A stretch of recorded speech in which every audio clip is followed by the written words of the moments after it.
March to Rocktober. The real life 2025 Rockies are looking like they're on pace to become the worst team of all time. But right here in this alternate universe with me at the helm, we are one step away from sending the Rockies back to the World Series for the first time since 2007. And if we pull this off, if we beat the Phillies and make it to the World Series, we will have done it in the most difficult way possible. And that's not even me exaggerating. That's not hyperbole. That is an actual fact. Because in the wild card series, we had to play the Braves. The Braves won 100 games, and they're the third overall ranked team based on the overalls. But we swept them 2-0, which brought us to a matchup with the 1 seed Dodgers, who won 107 games in the regular season. They were the #1 ranked team, obviously, because they're the Dodgers. And we took care of business there too, swept them 3-0. And now that brings us to our NLCS matchup against the Phillies, who was another 100+ win team. They won 103 games. And based on the attributes, based on the overalls, the Phillies are the second ranked team across the entire MLB. So that means in order to have made it to the World Series, we'll have had to beat the first, second, and third ranked teams. And we, the Rockies, are only the 27th ranked team. We have been massively overmatched in every single game up to this point in this postseason run. Yet somehow we have won every single game so far in this postseason run. A 5-0 start, and we're looking to keep that going into this new series against the Phillies because we're going to be loading in with a 3-1 lead all the way in the bottom of the 7th inning. But before we do that, we're going to take a little bit more of a look at the Phillies, see what we're going up against in a best of 7. I always like to do a little bit of scouting before we start a new playoff series. And we did already check in here to see the Phillies were the second ranked team in the MLB, but we didn't really look at the rest of those rankings. They're the #1 team in terms of contact, and they're 8th in power, so they're up there too. On top of that, they're the 4th ranked team when it comes to pitching, so they get it done on both sides of the ball.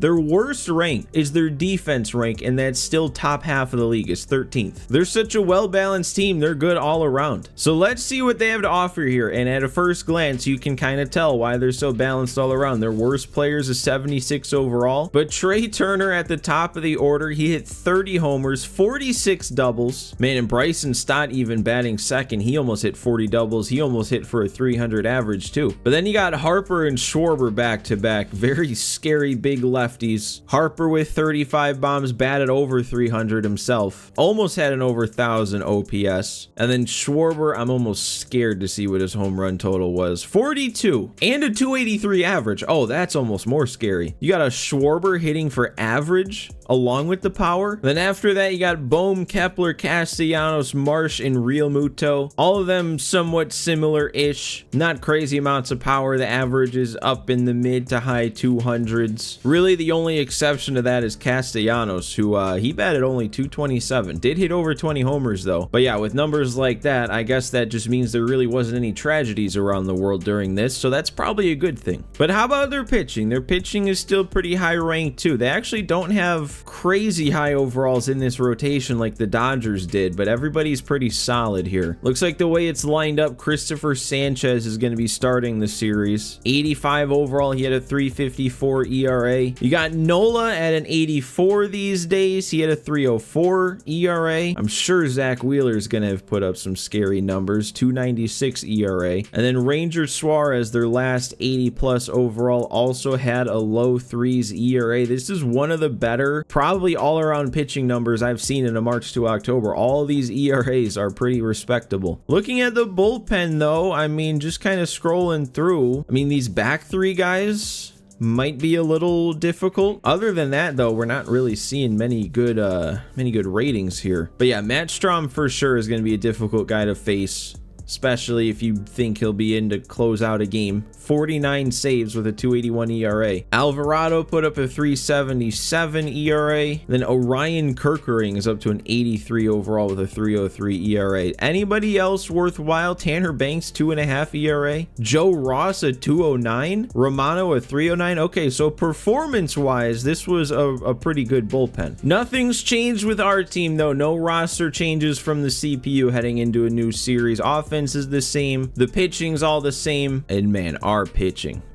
our pitching has been ridiculous. We've actually only used 5 different pitchers in 5 games, which might be the most ridiculous thing. Marquez and Blaylock both have 2 starts. Feltner's got 1. And then Dennis Santana's picked up 3 1/3. Brant Herter 2 2/3, and that's it. Which is a very good thing, because the further we dig into our bullpen, the worse it gets. So if we keep turning in starting pitching performances like that, which it seems like we are here in this first game of the NLCS, and then keep the end of our games to our best arms, we've got a very good chance of continuing what we've been doing, taking care of these Phillies, and getting ourselves the World Series. But let's go. Let's close out game 1 here. We got to turn a quick double play, get ourselves on to the next inning. All right, and here we go. Bohm coming up to the plate with Schwarber on first. We've got 62 pitches thrown. Blaylock actually doesn't have as much energy as I maybe would have thought, just based on how things have gone before. I do want to pause though real quick, because I saw we have 13 hits on the board. Look at the game we're having at the plate. I mean, it's a shame that it hasn't translated to more runs, but we've got 4 guys with a multi-hit game, and Jacob Stallings is 4 for 4. We also, man, it looks like we have 2 solo home runs. So if you take those 2 out of the mix, we've only put up 1 run on 11 hits. Oh, and also Zach Veen finally has his first hit of the playoffs. He's batting .042. And then yeah, Bradley Blaylock, 6 1/3, only the 2 hits allowed with a walk, 7 punch outs, 1 run. And we're in a spot right here where if we can get a rollover, there's not much speed right now, we could definitely turn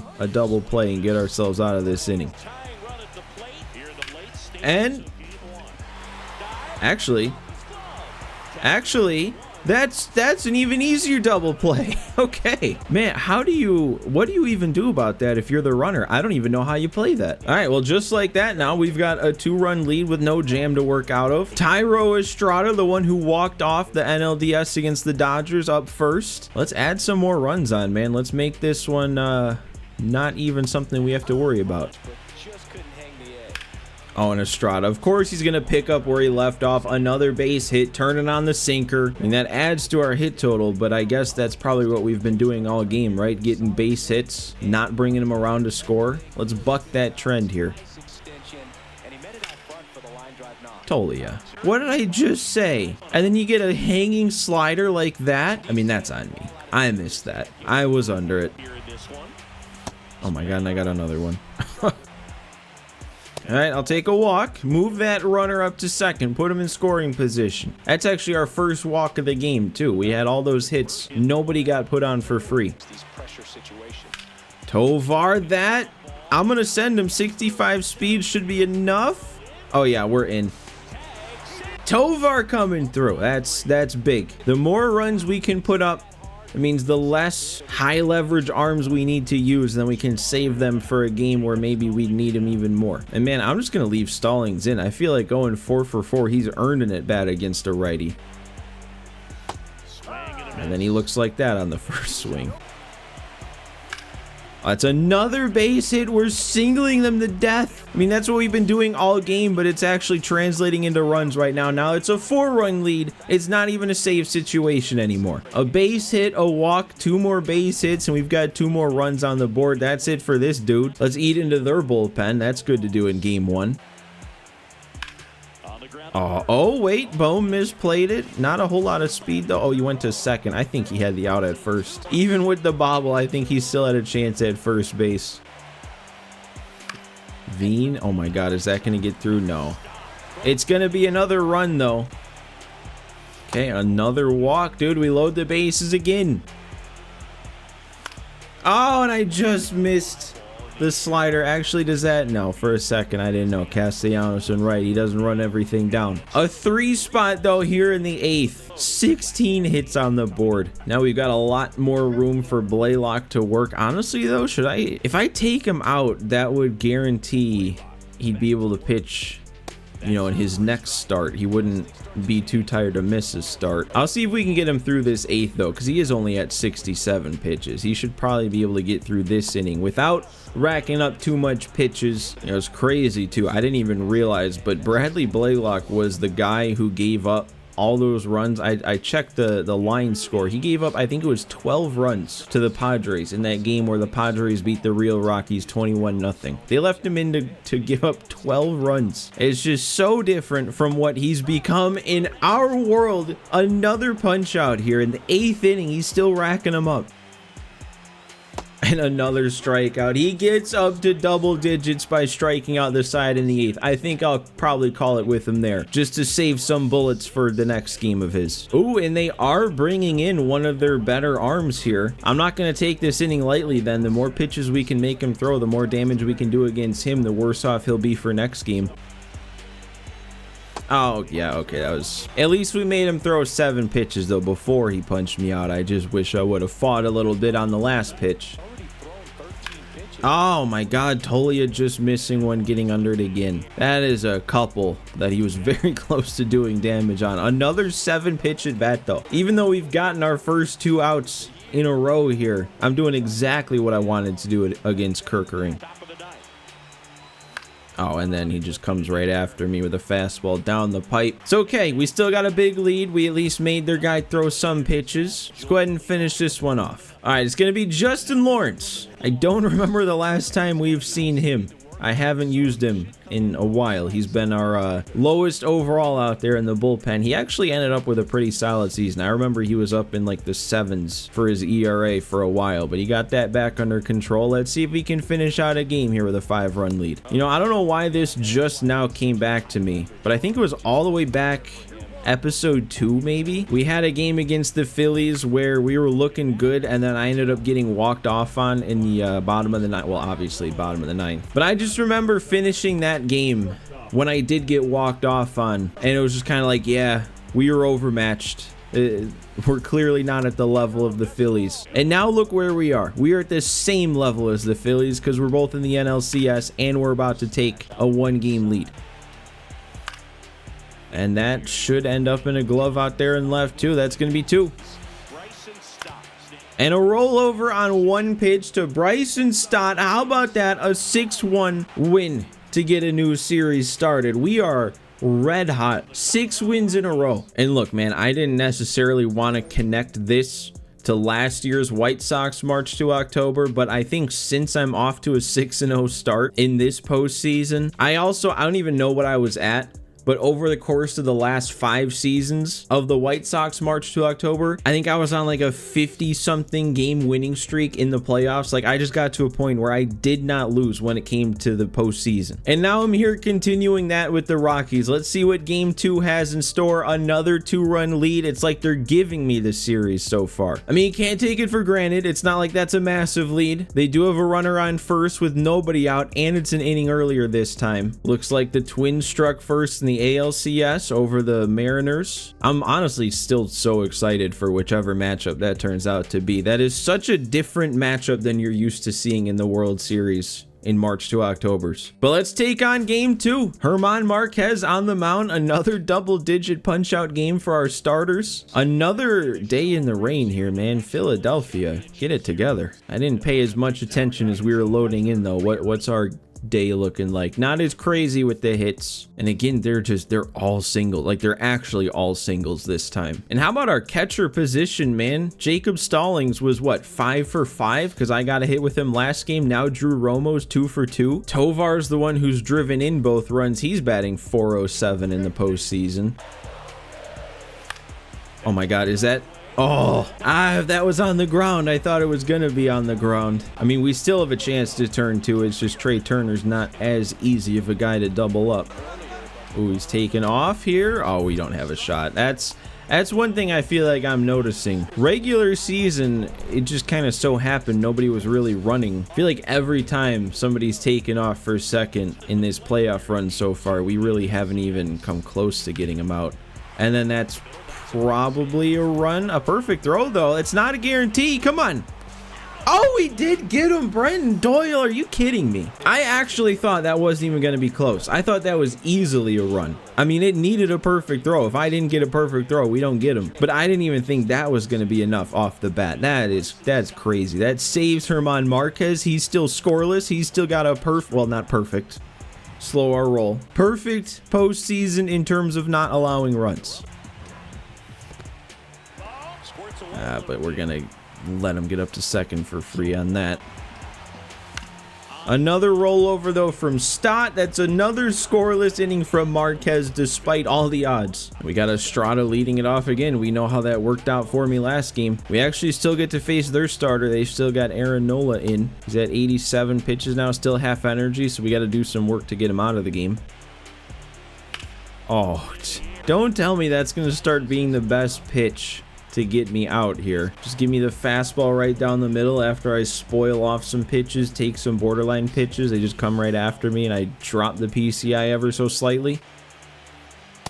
All right. Oh, that was a risky take, actually. Come on, though. I gotta keep it going with Drew Romo. I can't be the one to ruin this. I am not the one to ruin our perfect series from the catcher position. That's now a 3 for 3 for Romo. Oh, and that's going to be it for Nola. So what do we got here? Tanner Banks again. We saw him last game. Bringing him in for that lefty-lefty matchup. I'm a little surprised they didn't go Alvarado then.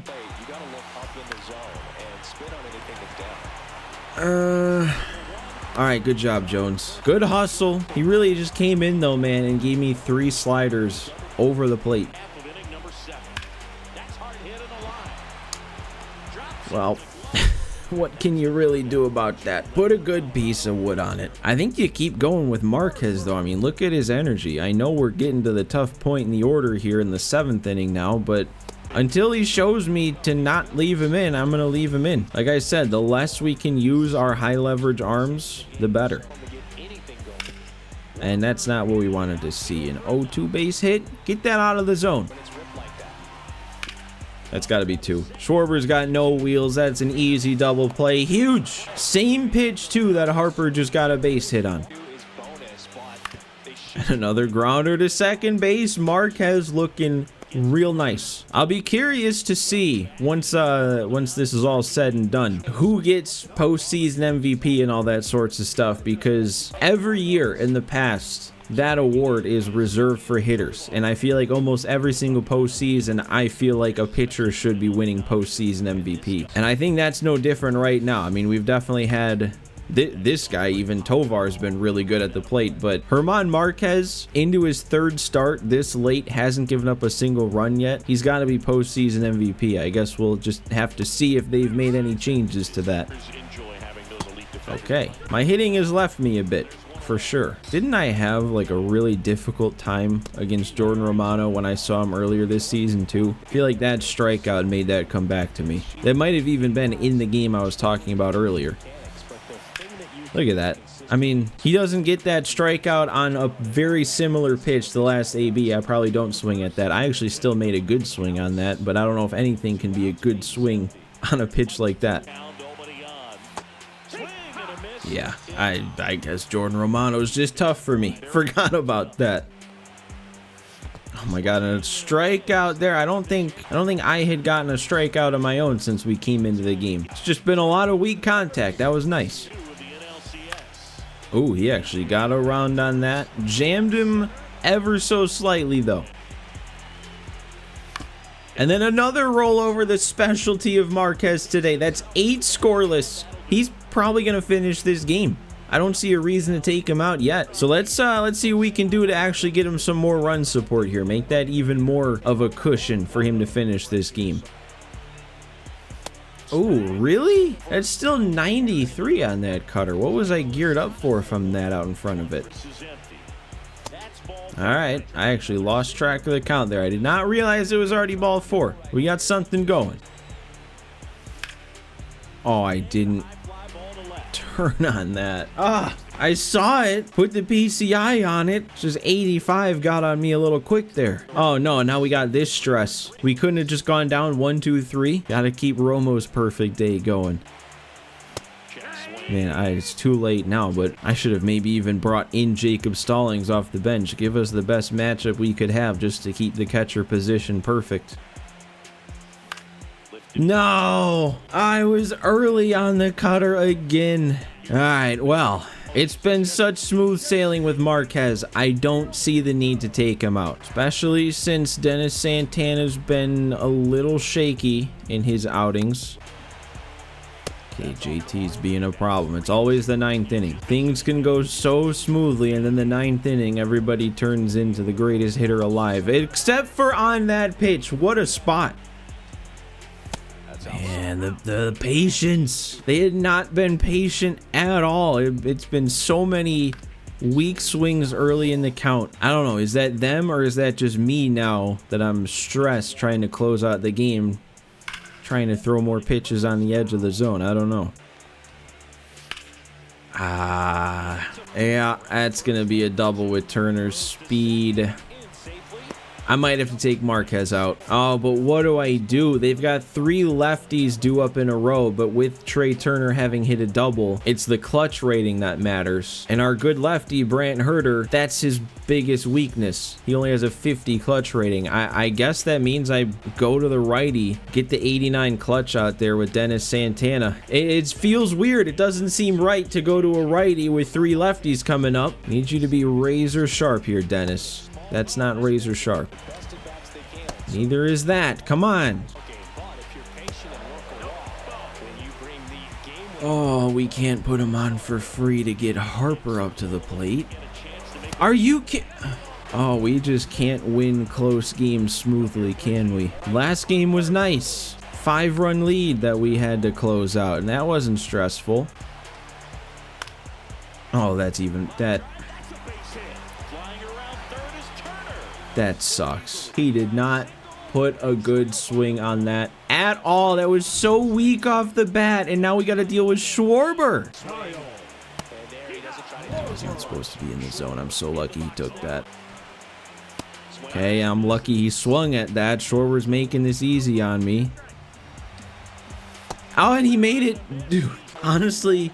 Every single pitch, all 3 of those pitches was not where I wanted it to be. And somehow Schwarber still got struck out on 3 pitches. 1 to go. That's 2 now. Let's see if we can get Bohm chasing just a little bit out of the zone. We do, and Santana comes through. Every single time, though, that I've brought him in, it's been shaky. But technically, well, I don't know. I was going to say technically he's come through every time, but I think there was one time he gave up the tie, and then we had to go to the bottom of the inning and win it. Either way, we pull off another win. That's another 2-0 start to a series. Winning streak intact. That's 7 in a row. And now we're heading back home. We've only had 1 home game of our 7 so far in the playoffs. But we know we're guaranteed 2 games at home. We've got 3 chances at home, too, to win the series. So let's see what Game 3 has in store. We're down 3-1 this time. We have something to claw back from. Finally, like an actual big challenge. And the Mariners tied it up in the AL, so that might be an exciting long series. Probably the longer the series, the more it benefits us. But that's where we're gonna go ahead and call things for today. Hopefully next episode we can come out, just win our next 2 games, and we'll be in the World Series. But don't forget, guys, hit that like button if you enjoyed. Make sure you're subscribed to the channel. But thanks for watching as always, guys. Thanks for hanging out with me again, and I will see you next time.